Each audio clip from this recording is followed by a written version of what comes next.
Hello. This video is going to be of rather limited interest. Basically, it's probably mostly going to be interesting to alumni of Cowtail University, maybe others who are interested in local history. But I was just going to upload it, but I thought it deserves a little bit of an intro. A couple weeks ago, when I read the journal, remember, I read the journal, so you don't have to. There was a article in there by Dave Caslow on the history of Rush Consolidated. And at the time I said I will try to get a copy of it and post it in some way for people who don't live around the area so they can read it. And I got a hold of Coach and he sent it to me. And to tell you the truth, I kind of forgot about it for a while. And although it kept rolling around in my head, figuring out what I wanted to do with it. So what I've basically done is I've turned it into a little audio book for you.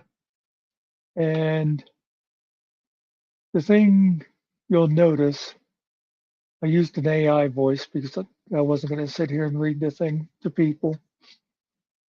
So there's places where it has like a funny pause or whatever. And that's why it's just because of the way the AI reads.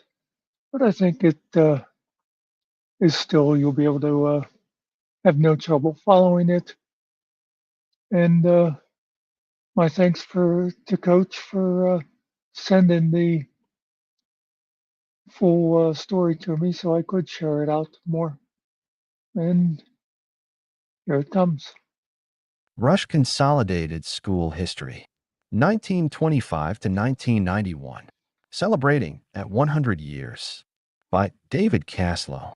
This article was written because of a request to the journal. It is a story of an elementary school, so beloved that it had its own nickname, alma mater, and today, its own alumni Facebook website. The legendary school, affectionately nicknamed Cowtail University, illustrates the degree of conflict that can occur when heartfelt traditions collide with reorganizing school jointures based on practical realities. In 1906, a new Osceola Mills Borough School opened in early December at the present Cole Street location. The new school was built to replace the overcrowded wood frame 1876 school. All 12 grades had shared about 9 rooms, and the new school increased the number to 12. The vast majority of the students were in the lower grades, as high school was still considered to be for only a very few advanced students who were not needed to earn money for their family. The Osceola Mills coal-based economy was booming and attracting an influx of immigrants to work in the mines. The Clearfield County Rail Yard was also being established across the Moshannon Creek, resulting in 26 new homes at Newtown being built in 1906. Students were beginning to remain in school longer, with about 20 students graduating each year. By the 1920s, Rush Township elementary schools and the Osceola Mills School became very overcrowded once again. With only 12 rooms available, some Osceola Mills School students were being forced to attend half-day sessions. During this same period, several smaller grammar schools existed just beyond the Osceola borough border. 3 of these existed across the Moshannon Creek in Rush Township. The Edendale, Spike Island, and Newtown elementary schools were replaced by the new Rush Consolidated Building 1 in 1925.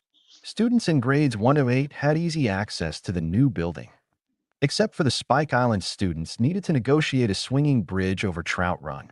Significantly, the Rush Township School was built on a site next to the Cowtail Mine entrance and Trout Run Railroad tipple. The mine operated into the 1930s, and both can be easily seen today. Oral tradition claims that the owner of the mine also had a meat processing business and used those terms to give names to his coal mines. The closed mine entrance is located on the opposite side of Route 970, and the tipple remains at the billboard next to the former school.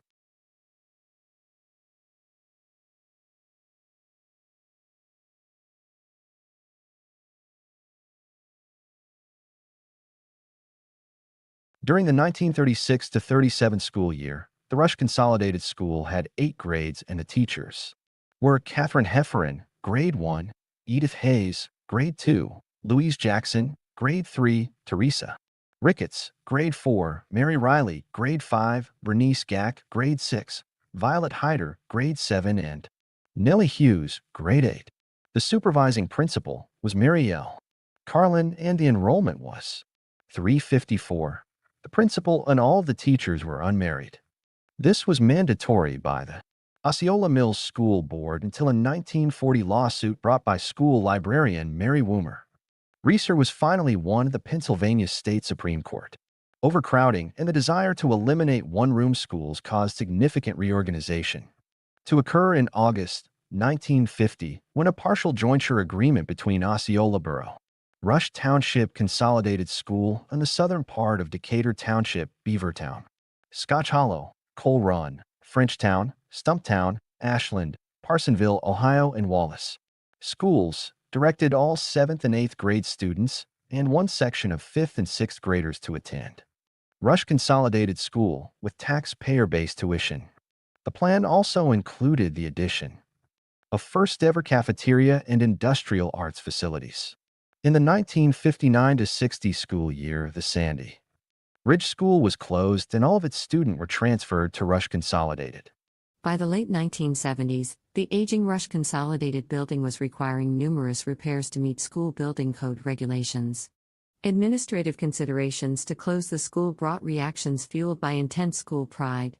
The nickname Cowtail University and the bull's head logo appeared on hats, t-shirts, sweatshirts, book bags, and mugs. Even today, the top-selling items of the Osceola Mills Community Historical Foundation, OMCH, are those embedded with Cowtail logos.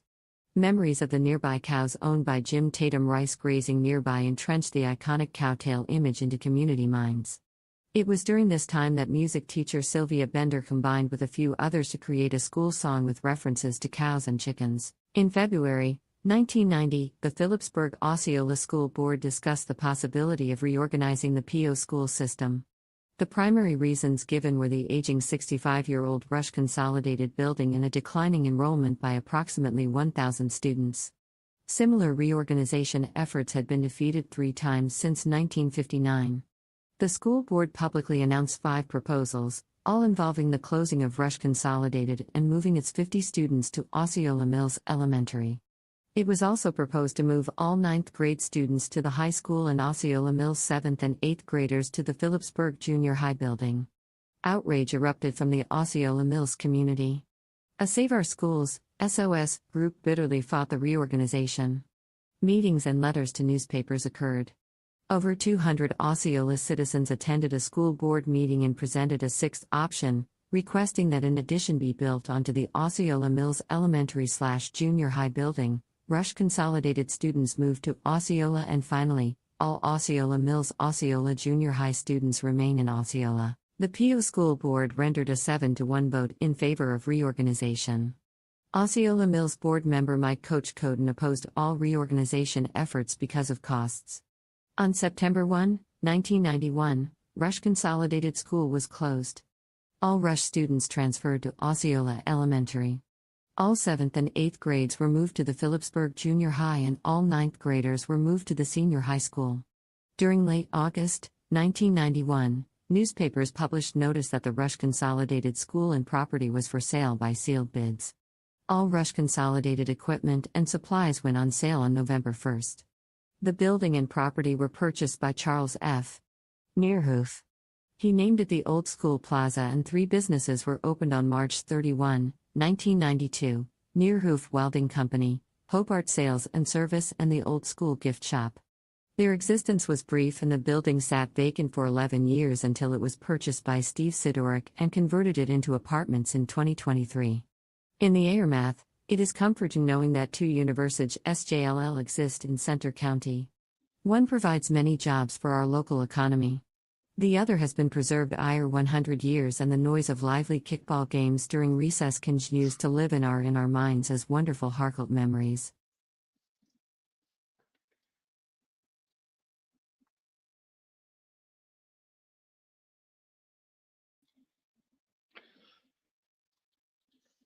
Yeah, well, I hope you enjoyed that. I will make a little note when it. Well, there was a couple of things in there that I found interesting. One, that it was an Osceola librarian that took a case to the Pennsylvania Supreme Court to make it so that children, sorry, teachers were allowed to get married.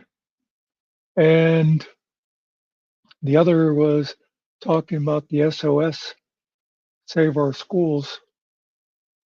That was a interesting time. I think the school board was a little surprised to find out what it what it's like when you rile up people from Osceola. You mentioned in there about 200 people showing up to a meeting. I remember we used to have big crowds go to all the school board meetings. I can remember them having a public meeting in the junior high gym. We filled that place. They did one down at the North Lincoln. I think they have one of those cafetoriums down there. We filled that place, and they did one at the high school auditorium, and we filled that place. So yeah, you got to watch out when you take on the people of Osceola.